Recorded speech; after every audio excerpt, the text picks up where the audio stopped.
நெல்லை தச்சநல்லூரில் தனியார் பள்ளி ஆசிரியை காரில் கடத்தப்பட்ட விவகாரத்தில் செல்போன் கடை நடத்தி வரும் ராஜு என்பவரை போலீசார் கைது செய்திருக்கின்றனர். விவரங்களோடு இணைகிறார் செய்தியாளர் ராமசுந்தரம்.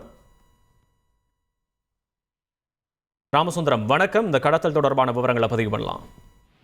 நெல்லை கட்டாரங்குளம் பகுதியைச் சேர்ந்தவர் ராஜு. இவருக்கு வயது 38 ஆகிறது. இவர் அங்க பகுதியில் ஒரு தனியார் செல்போன் நிறுவனத்தை வைத்து நடத்தி வருகிறார். செல்போன் சரிபார்க்கும் நிறுவனத்தை நடத்தி வருகிறார்.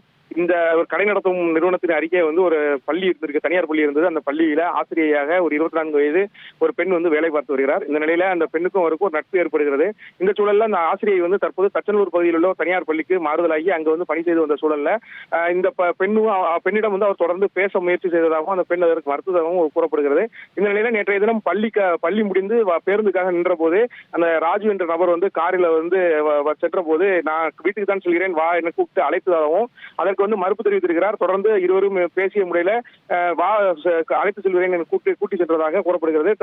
பெண்ணும் அந்த ராஜு என்ற நபரோடு காரில் ஏறி சென்றிருக்கிறார். தற்போது அந்த கார் வீட்டிற்கு செல்லாமல் கன்னியாகுமரி நோக்கி சென்ற போது அந்த பெண் காரை உடனடியாக வழிமறித்து நிறுத்தி என்ன எதற்கு இங்கு அழைத்து சென்றார் என்று உள்ளிட்ட பல்வேறு கோணங்கள்ல வாக்குவாதத்தில் ஈடுபட்டிருக்கிறார். அப்போது பாலியல் ரீதியான தீண்டலுக்கு முயற்சி செய்த போது அங்கிருந்து தப்பி காவல் நிலையத்திற்கு காவல்துறையில புகார் அளித்திருந்தார். இந்த நிலையில காவல்துறையினர் தற்போது அந்த நபரை கைது செய்து பாலியல் சீண்டல், பெண்ணை கடத்தியல் உள்ளிட்ட பல்வேறு பிரிவுகளில் வழக்கு பதிவு செய்து தற்போது விசாரணை மேற்கொண்டிருக்கிறார்கள்.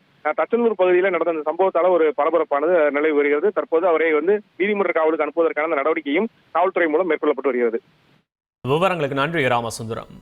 வேலை வாய்ப்பிற்கான 100% உத்தரவாதத்துடன் MBA படிக்க இன்றைய ஆர்ச்சி பிசினஸ் ஸ்கூலில் சேருங்கள்.